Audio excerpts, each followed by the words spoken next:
Greetings, Mythics. How are we all? Yes, we are live. It's another live stream on the Edra Tales Twitch channel. You can also catch the Edra Tales Twitch channel over on the YouTube channel. In other words, what I do is after every live stream, I export them from Twitch to YouTube. So if you miss any of the live streams, you can always catch them on the Edra Tales YouTube channel. And talking of YouTube channels, yes, this is the Bottled Imp. My name is Ken Boyter and I co-created this with Julian. And we have over 450 fantasy episodes, fantasy board game reviews, fantasy book reviews, and fantasy film reviews. And this little imp, this is the Bottled Imp. This is Grocklesnook from the Bottled Imp. So go check out that if you are at a loose end and you want some recommendations for your entertainment. But today's live stream is all about ramblings of a storyteller. Yes, we talk about creativity, we talk about your projects, we talk about my projects, and we ramble off onto other areas as well. But it's basically just a place where we can just chat. We can talk about fantasy stuff, we can talk about creativity. So it's just a place where it's good also for a sounding board. So if you've got a problem with one of your creative projects, sometimes people might help you out.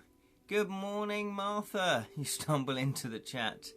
Hope you are feeling better. I know that you've been a bit poorly recently. So hopefully you are feeling better. You've had a lot of rest. And also the other live stream that I do is every Wednesdays 7 PM UK time, where we live stream a game book. And we are currently doing Sorcery. We are live streaming Sorcery by Steve Jackson, the classic fighting fantasy book. And Lerin is here. Good evening. Good evening. How are you, sir? And if you do want to follow any of the channels, or you want to check out the Edra Tales Facebook group, go check that out. That's where obviously you can post things up and we can get a little further discussion going on about things as well. I'm a bit stressed due to project with a deadline. Oh no, Martha. Take a deep breath. Take a deep breath.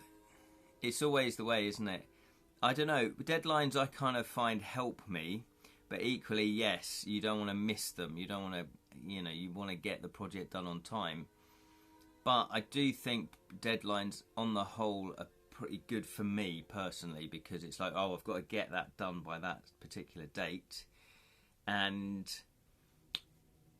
it helps prioritise. So if you've got 2 or 3 projects on the go, hopefully they haven't got all the same deadline. But, if one deadline's here, the next one's here, the next one's here, then you kind of know which project you should be working on. Hopefully, what project is it then, Martha?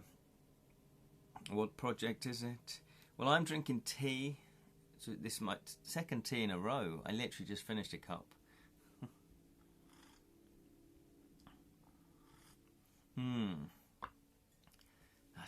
That is a good cup of tea. That is a good cup of tea. Yesterday, talking of rambling, should we start rambling first? Yesterday, Sally and I went up to Alexandra Palace in London, or down, I should say, from where we live in the Shire, to the Masters snooker. Oh yes, Sally and I do like a bit of green baize play, bit of snooker. And it was really good. It was really good. It was a good experience. You kind of see behind scenes. You see them setting everything up. We also got a selfie with Rob Walker. For those of you that don't watch snooker, Rob Walker is the announcer guy. So he's the guy that introduces the players. He kind of welcomes the audience to the arena. And then the commentators kind of take over. So, it was cool just seeing him, beforehand, chatting to the sort of just chatting to the crew basically. So I just grabbed him and went, "Oh Rob, do you want a bit of can I have a selfie?" So that was quite cool. But yes, we saw the 6-0 drubbing. 6-0 drubbing. And I can never pronounce their names. We saw Wu Yeezy versus Zhe Gudong. Hopefully I've not butchered those names too badly. But Wu 6-0, beat him 6-0. 22 years old he was. Well, he still is. So yeah, so that was, oh there he is. That was the player that lost, unfortunately. But the Masters is the top 16 players in the world at the end of the season. Or the end of last season, I think. So, you know, you're going to see quality players. And then this is the guy, up and coming, 22-year-old, 6-0. He's into the semi-finals. So there you go. So that was a lot of fun. And it was nice, actually, to have Friday, because normally Fridays I tend to work, as in I tend to do my own creative projects, or I tend to do mediumship. So it's normally still a working day for me. But it was nice just to have a day where I wasn't really doing anything. And I thought, yeah, I'm really going to try and enjoy this. I'm not going to try and think about my projects. I'm not going to, you know, try and do anything. But then, because it was 6-0, we got back quite early because it was an afternoon session. And so I started working on To Kill a Thief. Leaving has put here, going to watch an 80s gothic art house film tomorrow. I'm already loving that. Called Angel's Egg. Good morning, Sasha. Good morning, good morning, good morning. How are you? Angel's Egg, that finally getting a Taiwanese theatrical release now that there's less Hollywood films to force Japanese animation films to small grindhouse theatres instead of getting the mainstream size theatres they were made for.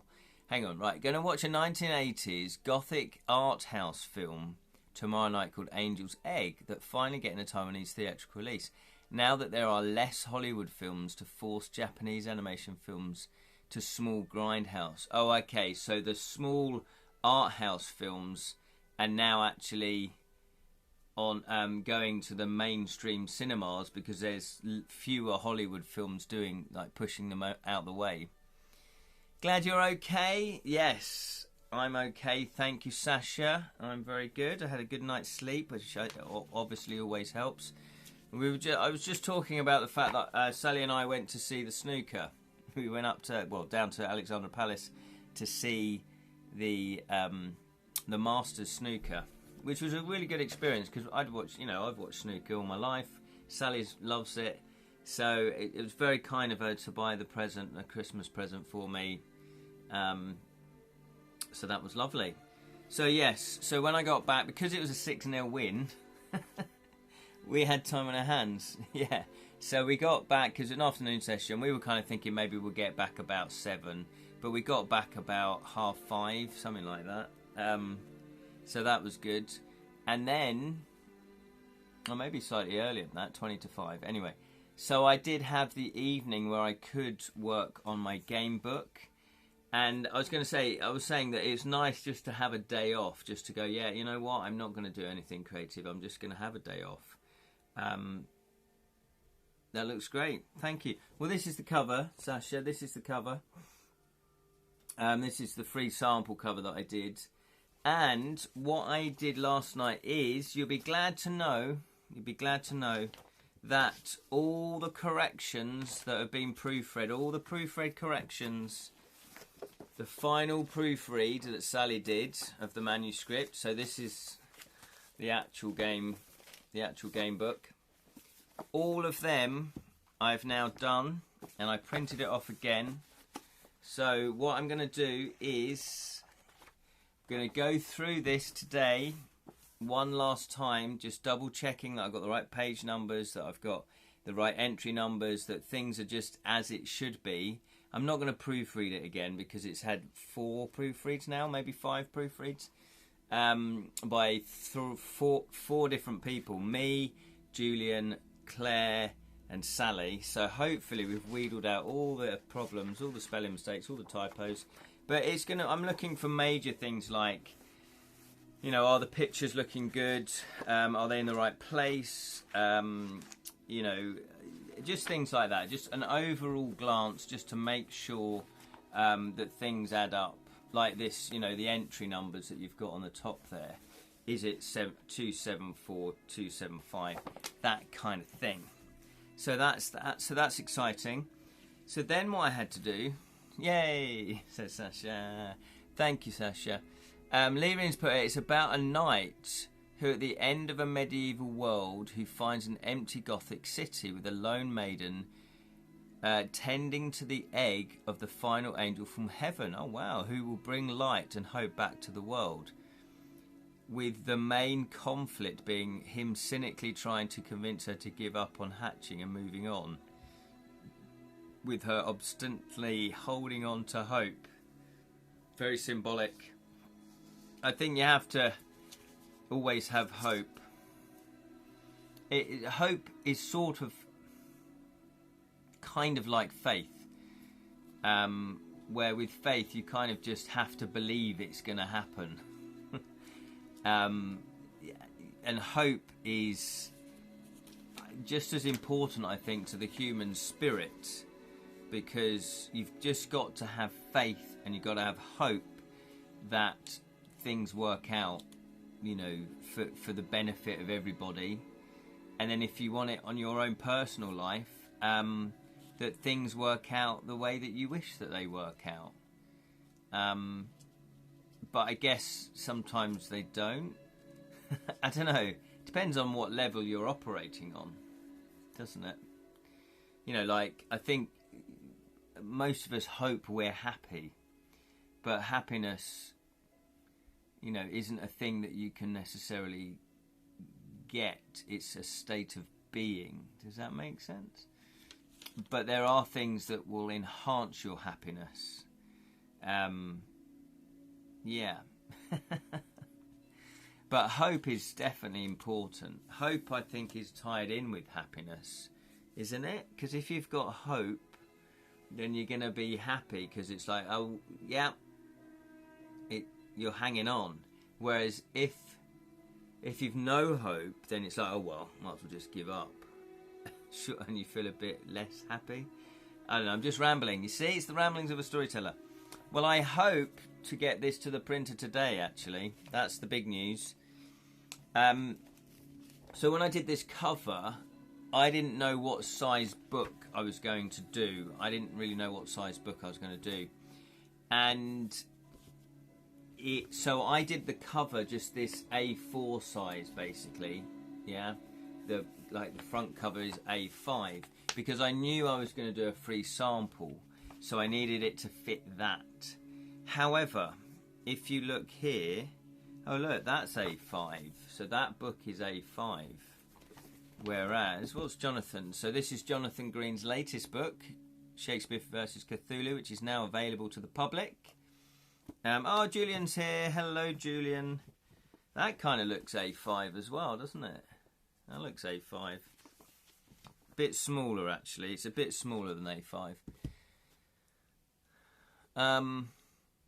Julian, hello. And faith doesn't necessarily have to be related to deity. Yes, absolutely. But faith in, say, human nature is equally valid. Just to begin to say hi, friends. Hello, hi. Hello, hello. Yes, Julian, absolutely. It's not necessarily tied to religion. But I guess that's the obvious example, isn't it? Because if you've got a God, you've got to have faith that that God exists, because there isn't always evidence. But if you, I don't know, without going down that path, but you can find evidence, but then it's like, well, what is your evidence? Everybody would have a different evidence level. Some people might say, well, look about you, the nature, the plants, the animals, the birds, the bees, everything. That's proof, that's evidence that God exists. So, you know. And Spellsing is here. Hello, Spellsing. How are you? Oh my God, definitely need to get my Shakespeare fusion fix. Yeah, Shakespeare versus Cthulhu. Now, we've not played this yet. I've not read this one yet. Not played it yet. Because it's only just come out, and normally what I do is I wait, you know, at least 6 months before we actually play through a book, just because I don't want to spoil any sales that, you know, Jonathan or whoever might get. So steals captain's hat. How are we? We are all very well. We're all very well, Spelsing. How are you? Just saying about hope and faith. And you've just got to hope. Hope and faith, for me, are very similar, very close. wonders where his hat went.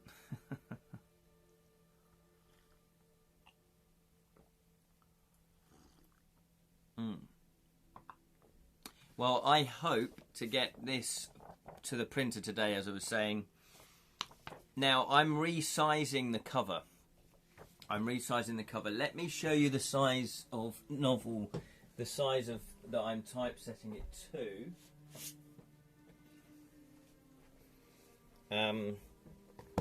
It's going to be this size here, I believe. Is it the same? Oh, okay, so yeah, so it's pretty much the same as Jonathan's. My one is slightly taller, probably by about 3mm. Oh, that's interesting. Right, so yeah, it's going to be roughly this sort of size. Let's just size it up against there. Yeah, again, it's slightly taller. So it's 127 by 203, 127 by 203. The spine, now, I don't know if you wanted me to go down to the technical issue here, but this is the size, and I'm resizing it because this is going to be too big for it, or it's going to be not big enough for it. There you go, it's not going to be big enough. So, the reason why I have to do the cover last as such, or resize the cover, is the spine. For a book, you don't know how big the spine is, yeah, until you know how many pages, obviously, because it needs that spine to cover the amount of pages. So, because this is a much bigger beast than I originally anticipated, how many pages is Jonathan's? Okay, Jonathan's is 377. So the actual page numbers are 378. My game book, is 456 pages. So there's 456 pages. So that's crazy, isn't it? Although, is that actually how many pages? Because they're double-sided. Oh, so it might be, no, it won't be as much as that. Yeah, I have to get my head around that. Cheers off to it. They are 4 individuals. So what's half of 4, 5, 6? 2,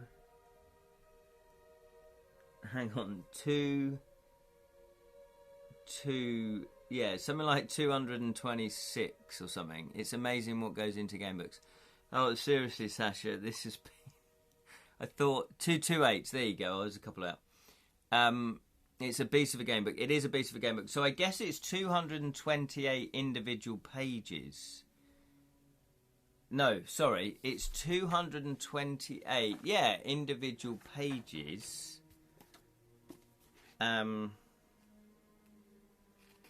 Yeah, I've just...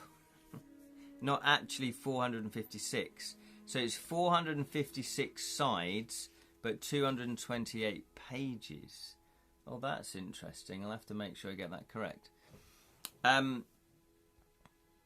So, when I give the printer the information, it gave me how wide the spine needs to be to cover the actual pages.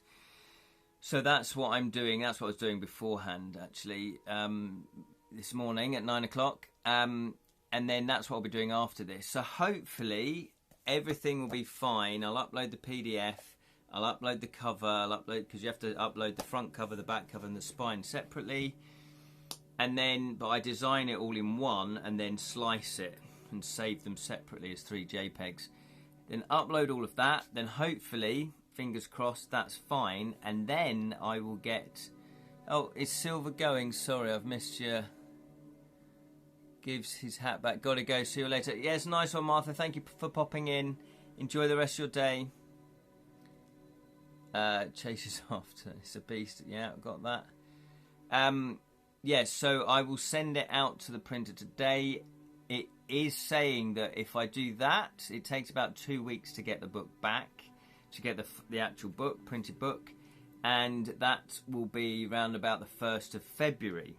Now, if everything is okay and the cover and I've done the spine correctly and it's all looking good and it's just perfect, perfect as I can get, then I will send off for your actual books. And I'm very excited about that. Let's have a look. On the very afternoon after I burnt Afterlife money out of respect, on the passing of my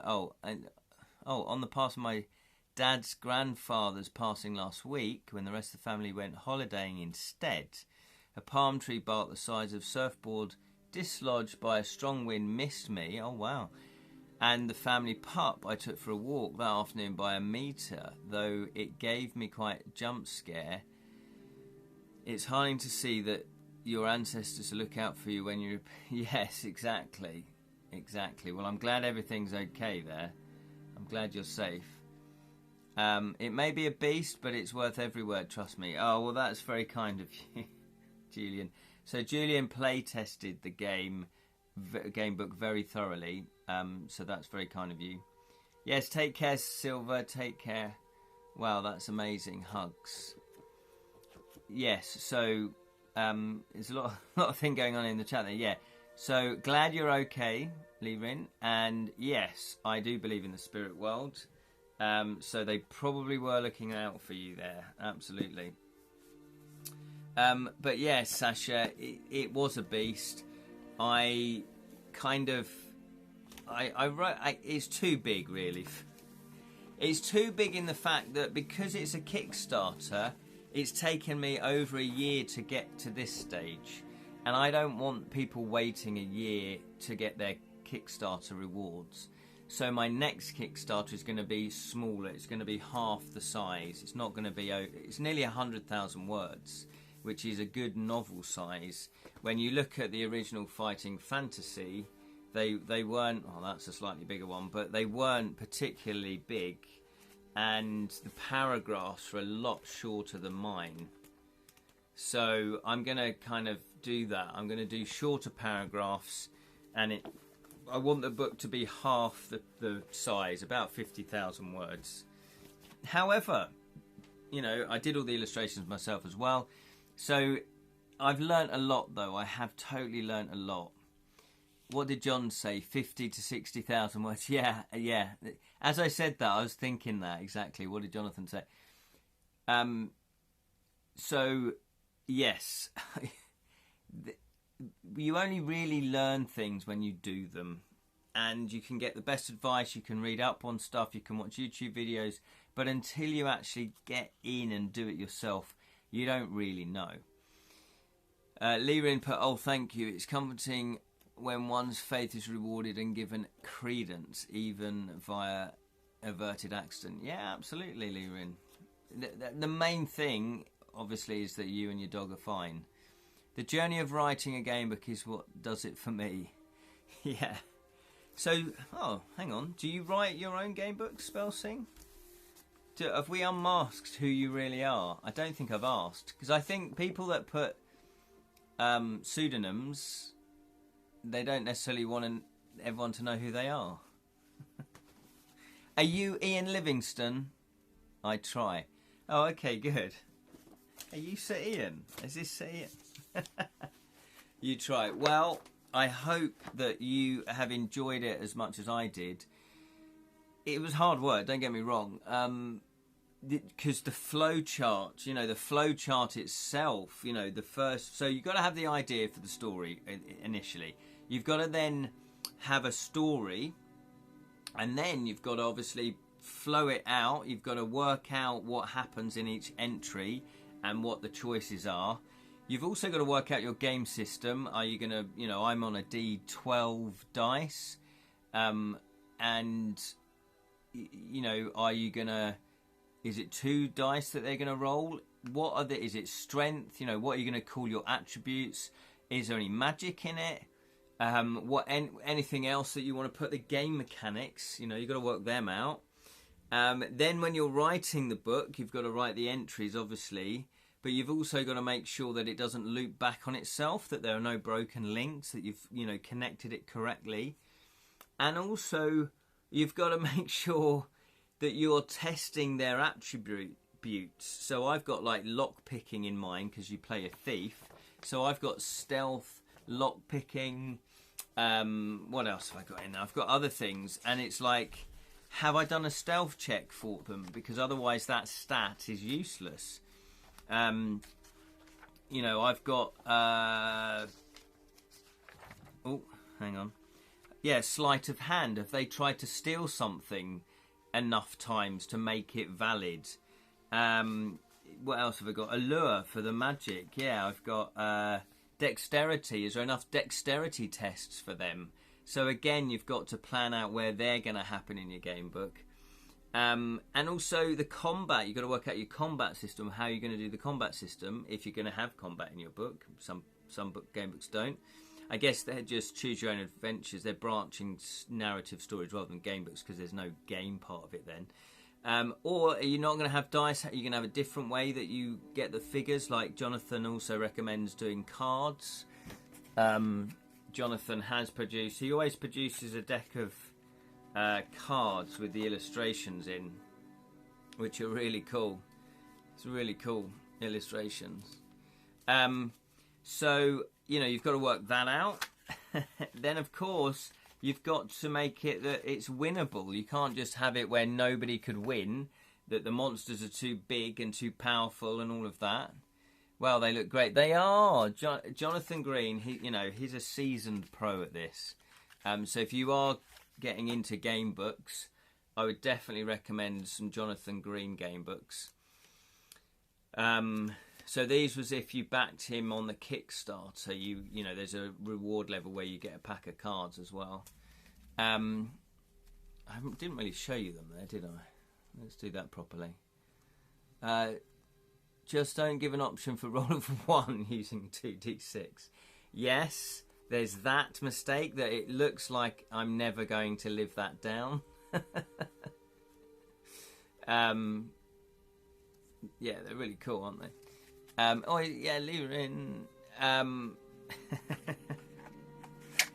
So there's that to, and then of course you've got to write the thing. And my mistake, I think it's a slight mistake, is that I overwrote the paragraphs. So I overwrote the entries because I had just been writing a novel, so I was in novel mode as opposed to kind of keeping the entries short. However, people that have play tested it didn't seem to mind that, and they felt that it helped build the world, you know, your world building. And I do like world building. So, you know, I feel like that's a good entry point into the series, because I do want to write more of these game books. So, you know, if you do read this one first, then you'll get a lot more of the lore. But then I'll still put the lore and the world building in other game books as well. It's not an Ian Livingstone adventure unless you're required to pick up every item that is not nailed down and figure out winning combinations for the codes derived therein. Yeah, exactly. You got to figure out what little puzzles. Yeah, if you're going to have puzzles and riddles in your game book. So there's a lot goes into it. King of Clubs, please. Oh, is that you? King of Clubs. Let's have a look. Is that you? That's Jonathan. I think this is Julian, the King of Clubs. King of Clubs. That's a really good likeness. Look at that. I mean, you can often see Julian down his local pub dressed like that as well. I mean, the locals think he's a bit weird, but that's a really good likeness. That is brilliant. Yeah, not an Ian Livingstone adventure unless you find a mirror or some garlic. Absolutely. So I've learnt a lot from this, but I have enjoyed it. Overall, I've enjoyed the experience. Now, I'm hoping, as I say, to send off the hard copy and the paperback proof copies to the printer today, if not next week. It'll probably be next week, so I don't want to rush it. I want to get it right. And then I'm hoping then to get everything to you by the end of February now. That's what it's looking like. Then I am going to crack on write the next one. So true, the clergy are not happy on a Sunday. I don't want that. Something I've always wondered is whether you do the plot in order first before you switch them, or you keep it random for a game book. So, I guess it depends how your brain works, but that is a very good question. So, I write the story, so I write the bare bones of the story, what's going to happen. You know, who is the player, what's the story around that, and then, you know, roughly kind of stuff that can happen, okay? What theme will your next big book, Ken? Well, this is the little extra, Julian getting a full house winning hand.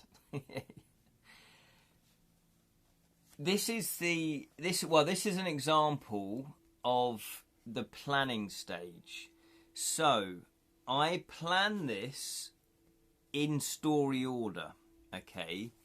But if you've got a thread, so normally I've got like a left thread and a right thread.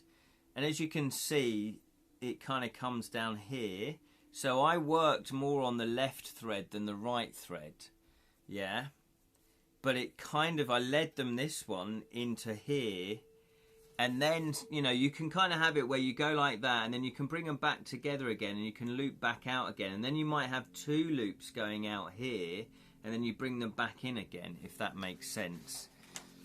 So sometimes you have a dead end where you just think, right, I've got to kill this one off. I've got to just end this storyline here, this little bit here. Or you can point them back into another one. So the way that I like to play game books where I know I can finish. I don't like ones that loop you round. So it looks like a focus maze for the mind. Honestly, this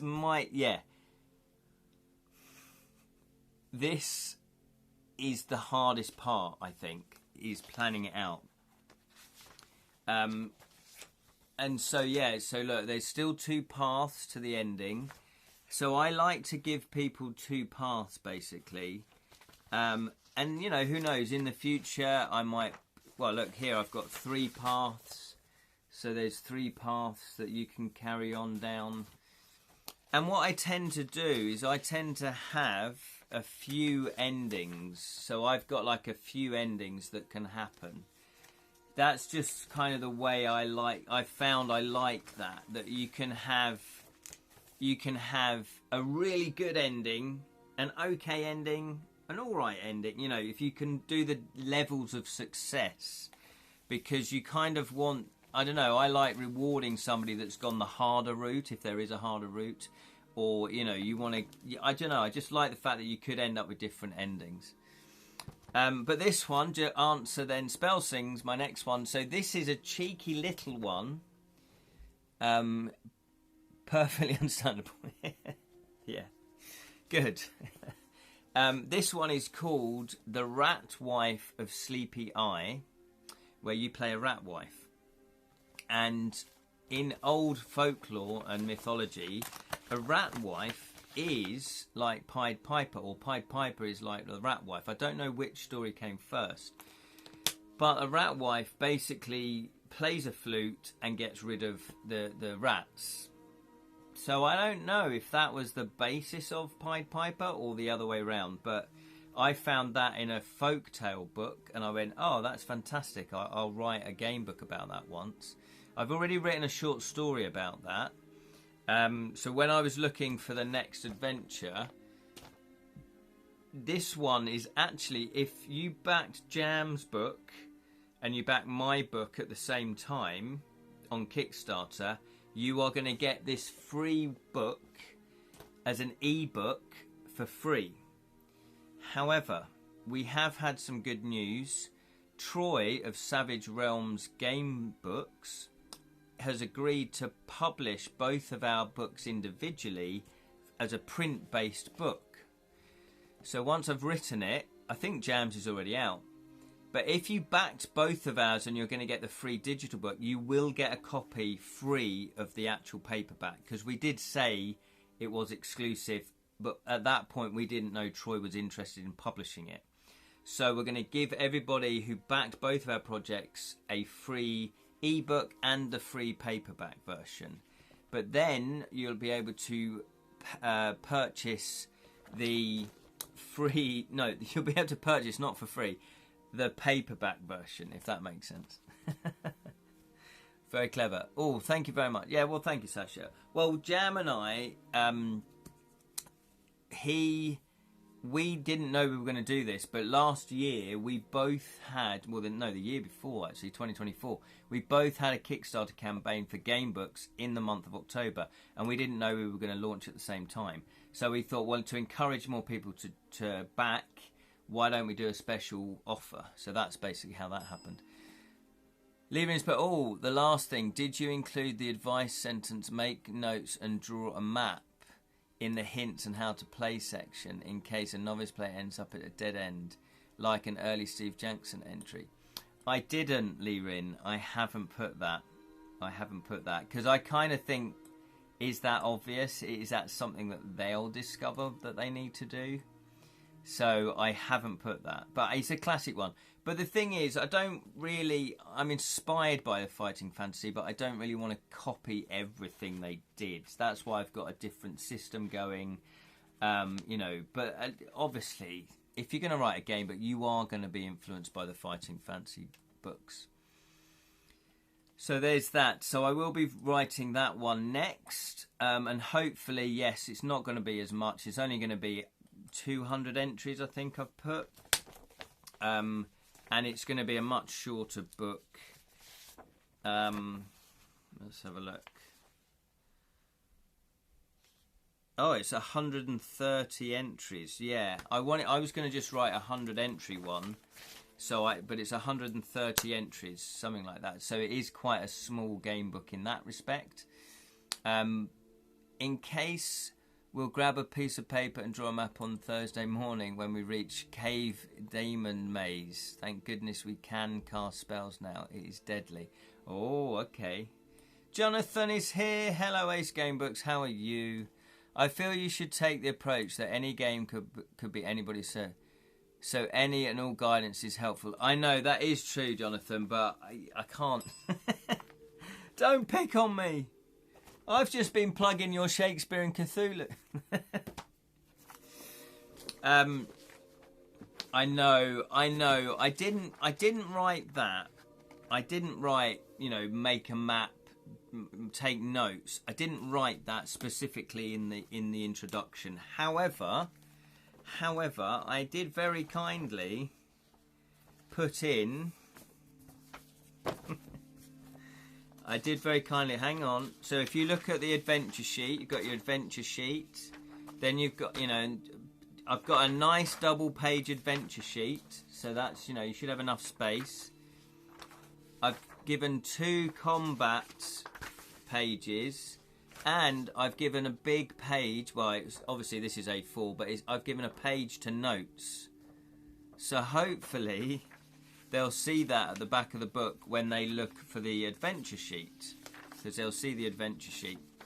And also I've put that in the contents page as well. The contents page. So hopefully they'll kind of see it there. Notes, yeah. But yeah, I can't think of everything. Not picking you, just. I know, Jonathan. I'm just teasing, mate. I've got rather thick skin. I really ought to go and see a doctor. Yeah. So I was just saying, Jonathan. I don't know if you've been lurking, and then that's your first comment. But yes, I'm sending it off. Hopefully Monday to get my proof copy from the printers. I'll be finishing off the cover because obviously I need to resize it to the size it's going to be, and also I've got the spine size now. So yeah, it should be fun. But yes, that's a good point. Maybe in the next game book I could put that. I've given quite a lot of help. I'm overcompensating for this now, aren't Yeah, I've given a lot of help. I think for me, again, there's that balance of too many instructions at the beginning, and then, whereas you just want to get into the game, but you just want to start playing.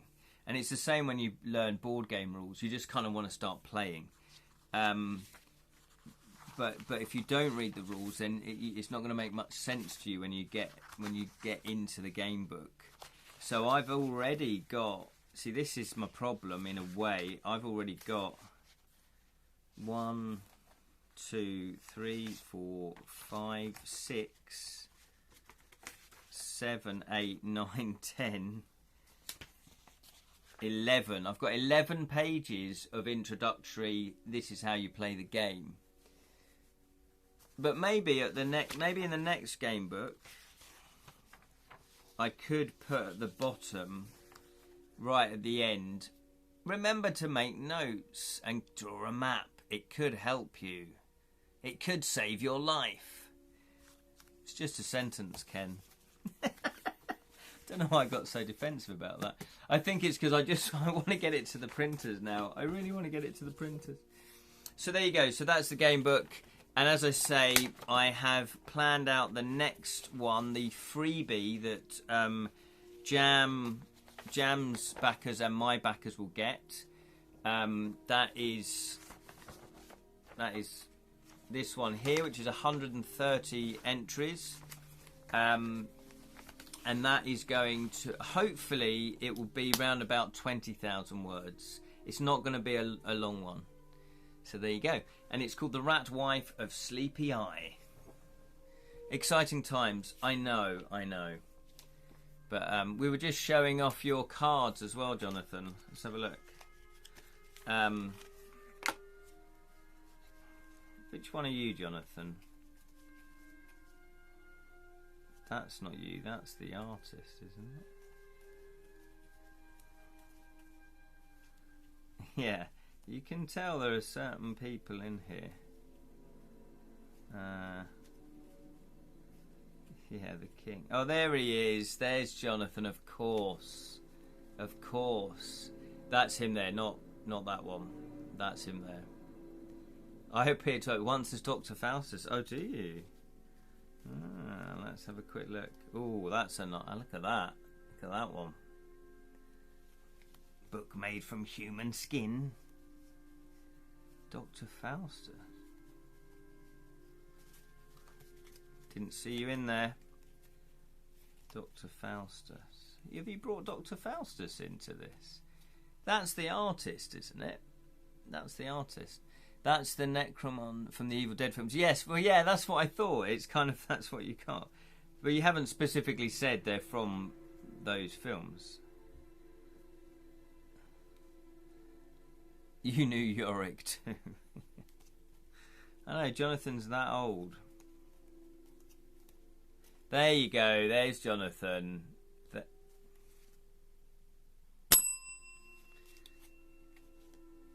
Look at that.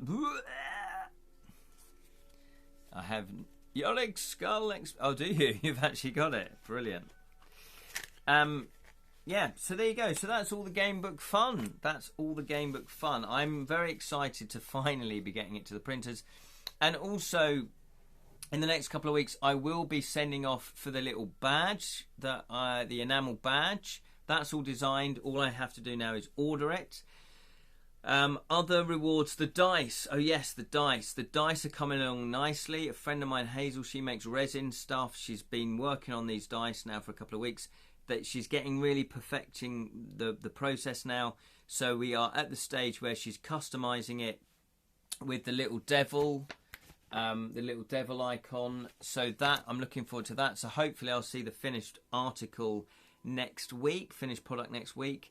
So again, that should be, that will take a couple of weeks to order, to get, she'll make them. Because what she's doing is she's bought a D&D. Oh, she made this really lovely D&D set. So she bought a mould that creates all the D&D dice, all the poly something or other dice. That's actually Rene. Oh, is it Rene? Fantastic. And she's got this mould that makes all the dice, and also a case as well that you put them all in. And what she's done is she's bought these little metal swords and little other icons, and she's put them in the lids. They look amazing. They look amazing. And I said to her, look, people will go nuts for these. He appears as bottom in the rude mechanicals. Fantastic. Can't wait to play this one. But as I say, I'm not going to play it soon. I'm going to still give it another 3 to 4 months, because obviously it's just come out. I don't want to really affect sales, so hopefully we'll boost sales. Yeah, so everything's coming along. I'm hoping to get everything to everybody in February. So that is my plan. And the other thing I've started to work on, which has been very, very enjoyable. Oh, the other thing I was going to say, okay, choice of cover. What do you think? So Jonathan's one is that matte sort of cover, you know, where it's sort of textures. And as you can see, it's not reflecting the light. The old classic Fighting Fantasies are the gloss. Yeah, can you see it's reflecting the light? My Of Magic and Monkeys one is the non-glossy version, the matte version.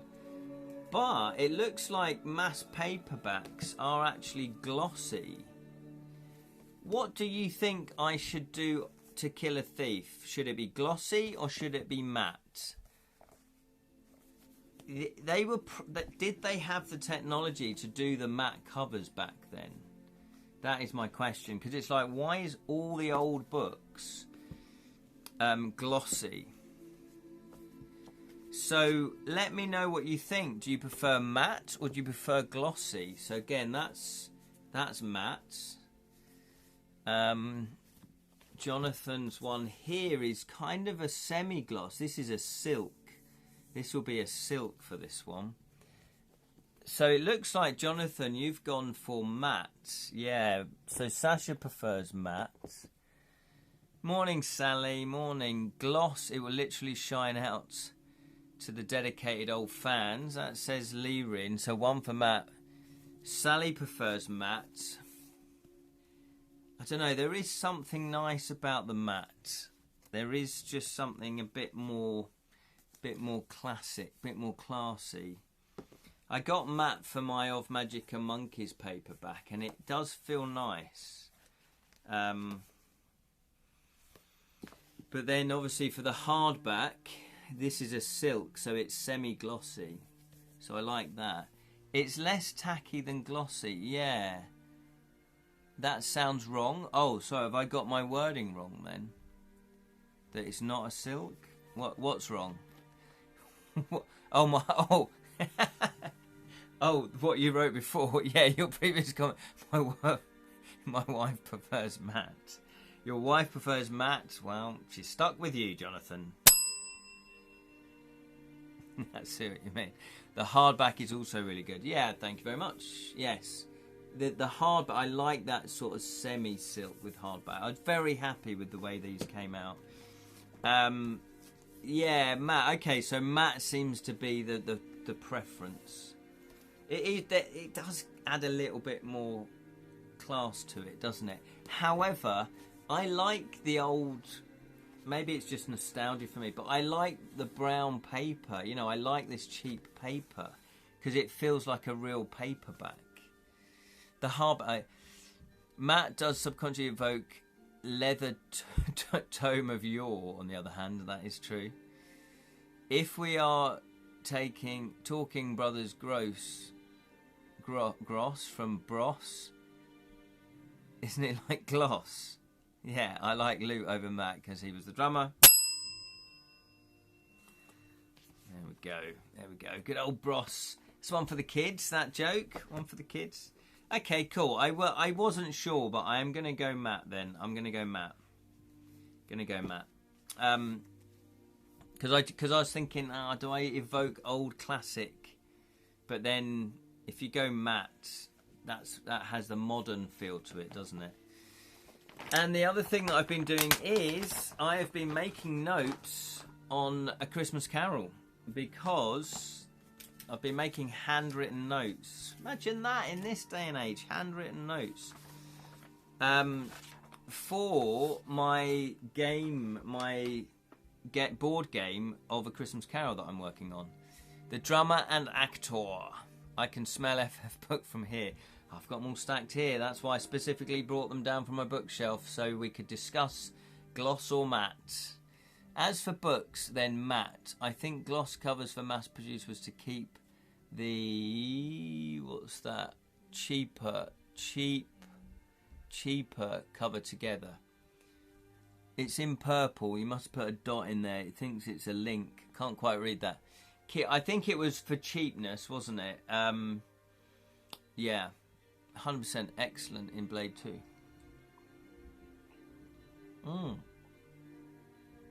Yeah, he was really good baddie in that, wasn't he? Or was that Hellboy?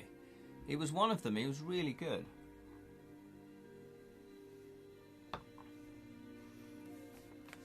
Yeah. So, and it's really good. Hellboy 2, there you go. It was Hellboy 2. Yeah, I don't think I saw him in Blade 2, but I saw him in Hellboy 2. He was really good.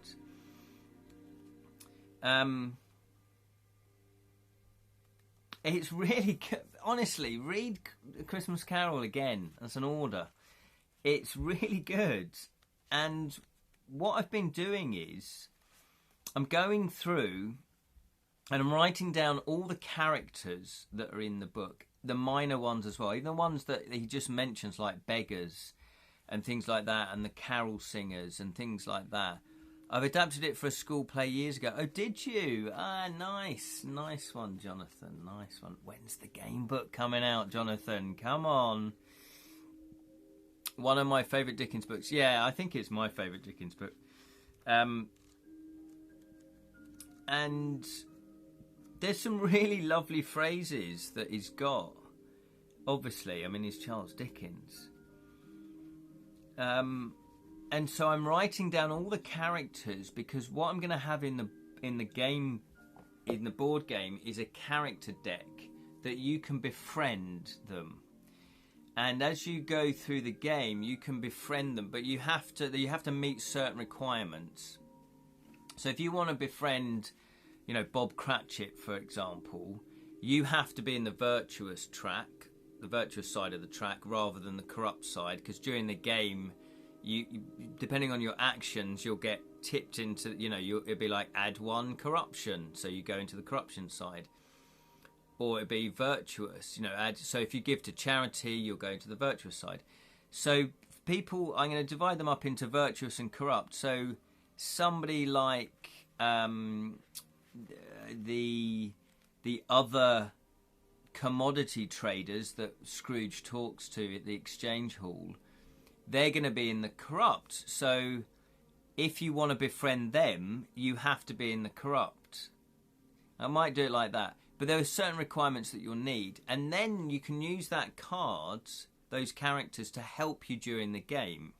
So if you befriend them, what that might mean, for example, is you'll get a better deal when you sell and buy stock and commodities, because there's going to be like a little commodities area that you can buy and sell commodities, because Scrooge did that, apparently. So, just things like that. And Bob Cratchit might help you, you know, I don't know, in some way. He'll help you some way, but, you know, you'll need the criteria. So, I'm writing down all the characters that are in there. And also what I discovered, and I sort of don't think it registered with me, it's the only Dickens book I've read. Oh, really? I've read a few of them, but I can't remember because they're quite long. But I've read a few of them. I can't remember which ones it was. I think I've read Oliver Twist. I'm pretty sure I've read that. And did I try and read Bleak House? I think I've tried reading a few and then just given up. But I didn't realise that Bob Cratchit lives in Camden Town. Bob Cratchit lives in Camden Town. It mentions there. And also, Scrooge's counting house is in an area called Cornhill. which apparently, you know, that was sort of the financial area, or had financial areas. You know, it had counting houses and banks and things like that. And it's sort of described as though, or some people speculate it's sort of down an alleyway, like off the main court. So it's kind of hidden away. Yes, he does, yeah. So I didn't realise that. So the map of the board, I was going to just do like a fictitious sort of approximation of London. But now I can actually set it in like Camden. I'll have to see how close Camden and Cornhill are together, because I want sort of various bits on the map, like the poorhouse and the, you know, the church. There's also going to be various spots of carol singers that you can go to give charity. And there'll be various begging spots where you go there, and again you get virtuous points because you're giving to the beggars. You know, I'm going to put the workhouse, I'm going to put a school, I'm going to put shops, you know, so I'm going to put things like that in the books, in the game, so you can visit them. So that's what I'm doing. I'm writing down all the locations, writing down all the objects, I'm writing down all the characters. Hence Cornhill Exchange. Oh, is that the name of it? Is that the name of his Cornhill Exchange? I've not got to that bit yet. Camden Town has totally awesome British rock merchant, Beatles t-shirts. Yeah, when I first went 13 years ago. Absolutely, Lewin. Camden Town now, yeah, is very trendy. It's been trendy when I was a kid as well. It was very trendy. Maybe from the 60s it got trendy. That makes sense with Scrooge. Talking of which, do the other play Scrooge or themselves? That's a very good question. I'm going to read Julian's and then I'll answer that. We did an adaptation of Christmas Carol this year on the radio station done by all the presenters. Very silly fun. Oh, that's cool. That sounds very cool. So the players they were apprentices of Scrooge, because I thought that, well, there's only one Scrooge, so everyone will want to play Scrooge. So if there's only one Scrooge, and then I thought it'd be a bit weird if there's all 7 Scrooge, you know, like all the players were Scrooge. So you used to be apprentices of Scrooge, so you are then imitating what Scrooge does. So you're a moneylender, you're a banker, and you're a commodity trader. And you set up on your own. So you've learnt the trade from Scrooge and Jacob Marley. So I'm going to have it that you knew Jacob Marley. Because as I was reading this, I thought, oh yeah, if the players don't know Jacob Marley, why would Jacob Marley come to the players? So, at various points during the game, you're going to get visited by Jacob Marley and the 3 spirits. And so, if you were an apprentice, when Jacob Marley was around, then you would know Jacob Marley. So Jacob Marley was coming to you, as well as Scrooge, to warn you of your ways. And then I suddenly thought, well, of course, the ghosts, the spirits, the ghosts of Christmas past and all the spirits, they're not just going to come to Scrooge. They will go to various other people that need their help as well. Which makes sense. That's why then all the ghosts can visit all the players. You see? Watertight. Apologies after Dash. Take care. Well, thank you, Spellsing. It's been a pleasure having you in the group as always. Yes, we'll wrap this up soon anyway. What about Fizzywig's appearance? Yeah, when Scrooge was, of course, yes, and we're going to have that as well. I don't quite know. Yeah, I'm going to have to play fast and loose with the timelines. Because obviously Fizzywig was about when Scrooge was younger. So in theory, he's dead now, I guess, at the time of Scrooge, you know, the time that the book is set. If not, he's a very, very old man. So I hadn't really thought about that, but I do want Fizzywig in there, obviously. But it might be that he's retired and he's old, you know, and he's not dead. Because I don't think it specifically says that he's died, does it? Leemans, but Scrooge can only cause so much harm with the flick of a pen. His accomplices are equally to blame. Absolutely. Absolutely. Well, what I took about... The main thing that you take away from Scrooge is it's a redemption arc. This is me. You guys might take other things away from it, but my main thing that I take away from it is, oh yeah, it's a redemption arc, isn't it? Because it's like, change your ways, be kind. It's humanity. It's that.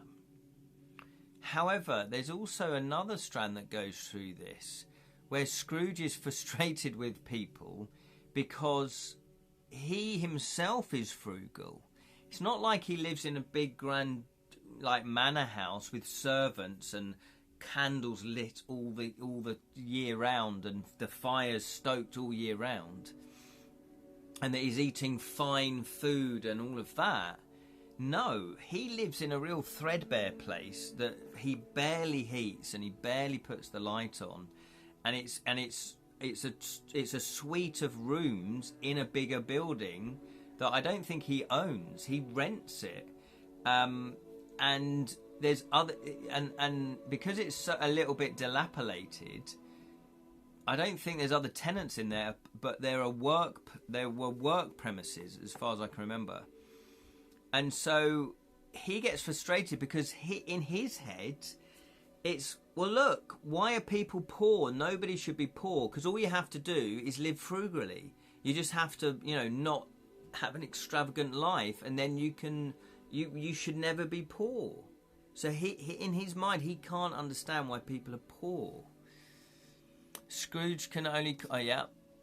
Julian's put it, in reality, how old would Scrooge truly be? Mid-50s, so 30 years of work in his early 20s when apprentice, so Fezziwig could still be alive in his 80s, but unlikely. Yes, I know, this is what I mean, but thanks for working that out and thinking that through, because I'm going to stretch, certain things you have to have a bit of license with, because if I don't put Fezziwig in, everyone's going to go, well, where's Fezziwig? Where's Fezziwig? And they won't necessarily think it through, like, oh yeah, he's probably dead. Because that happened, 30 years ago. So I'm gonna have to stretch it a little bit. But if we did him as an older gentleman who's now retired, who is very happy with his life and what he's achieved and the way he's conducted himself, then I think that's a good compromise, isn't it? A flashback scenario in the game to advance a bit in the future. Yeah, that's a good idea. Shall I write that down? Haven't got a pen. Yes, that's a good idea. Could have that. Planting the seeds for the future, isn't it? But yeah, so it's that.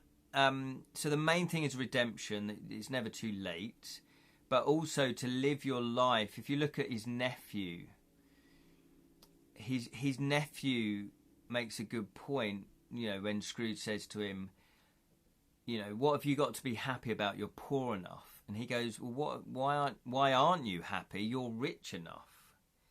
And I just think that little exchange is like, yeah, just because you've got no money doesn't mean you have to be miserable. And just because you've got money doesn't necessarily mean you are going to be happy. Really, really, just astute humanity observations there. Please do. Yes, little flashback. Yeah, you could do that. Yeah. I'll have to remember that when we finish the stream. Anyway, there we go. So we've been rambling on for about an hour. It's been rambling on for an hour. So thank you so much for watching. So it's funny because I've written loads of notes. Again, the creative process. I've written loads of notes on what I want with the game, and I've started to write out what I know about it. I've got loads of notes, and I've even started to sort of design the rough board. Where you got cards, and you can have commodities market where you can trade commodities. And yet I felt, no, I need to read the book again, because the last time I read it was probably about 10 years ago, even though I've seen the films a lot. But I want the nitty gritty, I want the detail, I want the genuine stuff, as much as I'd love to put Gonzo in and Kermit the Frog. I don't think I can. Not allowed, copyright reasons.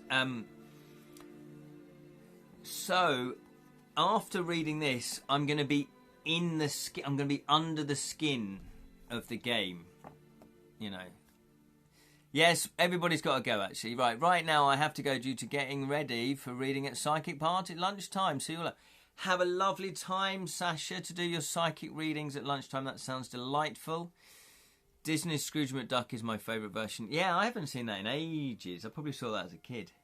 Anyway, there we go. So, yes, we all better go because I could blather on all day. Message sent, but must go. Recording due to need in Glasgow by 3:30. Yeah, happy weekend. Have a great weekend. Yes, thank you, everybody. So thank you, Sally. Thank you, Julian. Thank you, Jonathan. Thank you, Sasha. Thank you, Lyrin. Thank you, Martha. Thank you, Spellsing. Thank you, anyone else that I missed out to say thank you for.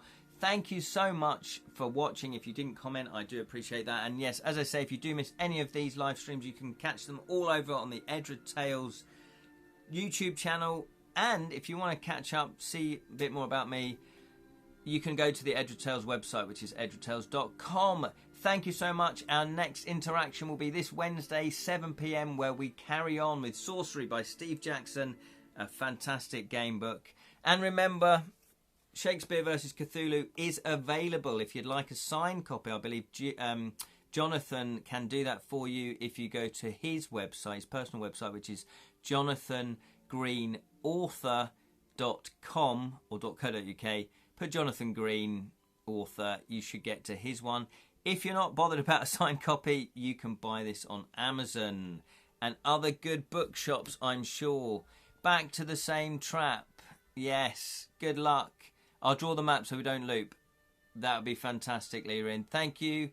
And remember, may your thieving never be caught.